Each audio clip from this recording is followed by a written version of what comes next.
Welcome to another Bench Report, exploring UK politics straight from the benches. We are your hosts, Amy and Ivan.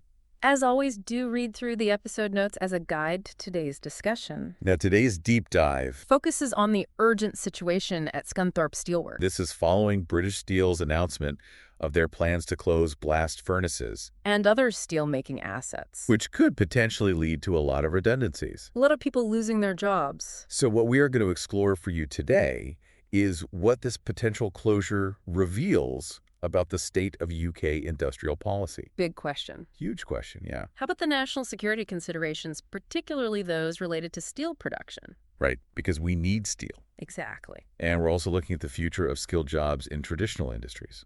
Yeah, so we're going to navigate these parliamentary discussions, extract the key insights for you.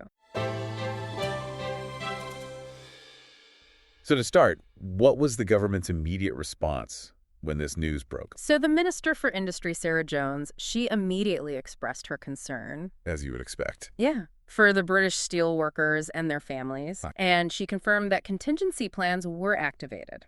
So you've got teams from the Department for Work and Pensions. Right. And the Department for Education going to Scunthorpe to provide on-the-ground support. So they're taking it seriously. We're taking it seriously, and they're also requesting direct access to the British steel sites. Okay, so that's the immediate kind of response. Immediate boots on the ground. Putting out the fire, as Yeah. it were. But what about the bigger picture, the long-term strategy? Well, the minister said that they were already committed substantial funding to support British steel. So we're talking big money here. They've money $2.5 billion for the UK steel industry. Wow, that's a lot. It is. And in fact, she highlighted that a generous conditional offer of financial support had been presented to British Steel. I picked up on that word conditional. So what does that actually mean? So it's not a blank check. It's not just, here's £2.5 billion, go and have fun. Right.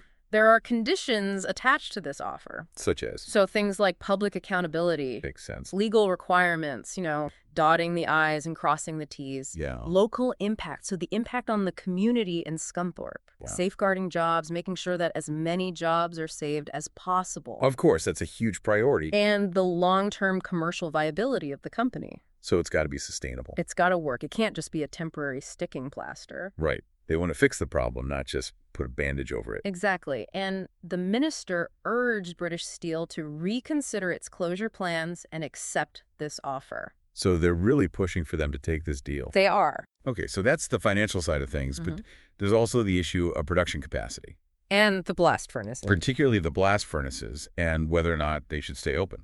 So Martin Vickers, he raised the question of, should these blast furnaces continue producing steel until the electric arc furnaces are ready? Because that's the alternative. That's the alternative. And he stressed the need for, keeping up production for the defense sector. Right, we need steel for our military. We need steel for tanks and ships and all that. Right. The minister responded by saying that the government does prefer the blast furnaces to remain open. Okay, so they are in favor of keeping those going. Because they're worried about customer confidence. if the supply is disrupted. And she even referenced the bombing of the blast furnaces in Ukraine. That was a big deal. It showed how important it is to have this steel-making capacity, not just for defense, but also for infrastructure. Right, rebuilding after a crisis or even preventing problems in the first place. Exactly. Yeah, so it's a national security issue. Absolutely. Okay, well, that brings us to the impact on the defense industry. Yeah, Greg Smith, MP, he was concerned about the impact of this closure on Britain's defense industry and national security. I can't imagine. He emphasized the need for primary steel production in the UK. Right, so not just relying on imports. Not just relying on imports. And Sir Edward Lee, he went even further. He said that producing virgin steel, So that's steel made from raw materials, steel made from raw materials, not scrap metal, is a vital national interest. especially in times of war. Okay, so they're really emphasizing this point about the UK being able to produce its own steel for its own defense. So how did the government respond to this argument about national security? So the minister acknowledged that steelmaking is really important for defense and security. As we've been discussing. But she also mentioned that there might be alternatives like direct reduced iron using hydrogen. So it's another method of producing iron, which can then be used to make steel. Okay.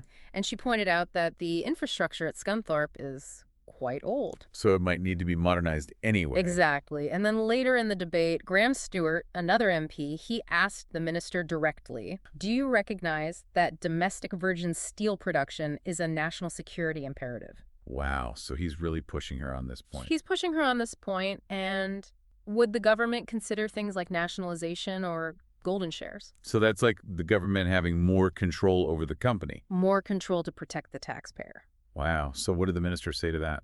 So she referenced the track record of the previous government, and she said that the current government wants to have the right mix of steel production methods. Okay, so not necessarily just sticking with the old blast furnaces. Not necessarily, and she also made the point that a lot of the steel used in defense is actually made in electric arc furnaces already. Oh, interesting. So we're already using that technology. We are. Okay, well, that's the national security side of things. But what about the global competition angle? So Liam Byrne MP, he brought up trade remedies. Okay, where does that? So basically, there's safeguards against things like dumping. Okay, so that's when other countries flood the market with cheap steel. Exactly. And he urged the Trade Remedies Authority to implement stronger safeguards against diverted Chinese steel. Because China's a big steel producer. Huge steel producer. And he said that the UK should be doing what the EU is doing, implementing safeguards. Okay, so is the government going to do that? The minister said that the Trade Remedies Authority would widen its review of steel defenses. So they are taking action. They are. And Sonia Kumar MP, she pointed out that the UK produces less steel than many European countries. Right. And China's obviously the big player. China's the elephant in the room. Yeah. And she suggested that supporting small and medium-sized enterprises, SMEs, would help them to be more competitive. That makes sense. And the minister agreed, saying that trade and overcapacity would be considered in the steel strategy. Right. So there's a steel strategy coming out. What can you tell us about that? So it's going to be published in the spring. And it's going to have up to £2.5 billion of investment. There's that number again? It's a big number. Yeah. It's going to consider things like stimulating demand for UK steel. Makes sense. Research and development into new technologies. Okay. Scrap utilization, making better use of scrap metal. Trade. Of course. Overcapacity. Huge issue. Carbon leakage. What's that? So that's where companies move their production to countries with less strict environmental rules. Ah, okay, I see. And site availability, making sure there are places to actually build these new steel plants. Okay, so that's a very comprehensive plan. It is. And Matt Western, he called for a long-term vision for this plan. 25 to 30 years. Wow, that's a long time. It is, but he said that's what's needed. Right, the investors need that certainty. Exactly. But not everyone was happy with the government's approach, were they? No, John Cooper MP, he was pretty critical. What did he say? He said that there hasn't really been a coherent industrial strategy in the past. Okay, so he's not convinced that this time is different? Not convinced, and he questioned what signals the government's been sending to the industry. And he even suggested a golden share, for those who don't know what that is. So it's basically a way for the government to have some control over the company. Like a veto power? In a way, yes. Okay. To protect the taxpayer. Right. But the minister defended the government's approach, saying that they are developing a comprehensive strategy that's different from what's been done before. Right. And she emphasized that the offer to British Steel is conditional. So it's not just a freebie? Not just a freebie. Okay, well, aside from criticism, Right. Were there any alternative solutions proposed? There were. So Lawrence Turner, he mentioned a multi-union plan for Scunthorpe, and the minister said she would discuss it. So she's open to ideas. She's open to ideas. And Clive Jones, he emphasized green steel. So that's steel produced in an environmentally friendly way. Exactly. And he said we need a long-term approach to that. Right.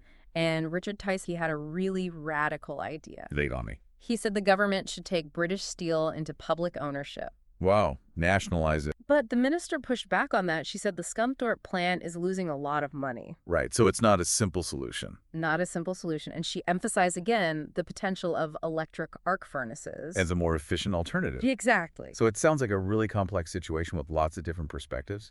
It is. It's about jobs. It's about national security. It's about the economy. It's about the environment. It's about the global steel market. It's about the role of government. And what for you are the key takeaways from this? I think for me, it's the competing priorities. You've got the immediate needs of the workers and their families. Right. But then you've got these huge strategic questions about national security. Long-term viability of the industry. The global market and the government's trying to balance all of this with the need to be responsible with public money. It's a tough job. That's a tough job. And it really highlights this ongoing debate about the role of government in supporting industries. In the 21st century. Please subscribe to the Bench Report to spark your passion, stay informed, and change the world. Find us on social media at Bench Report UK. Take care.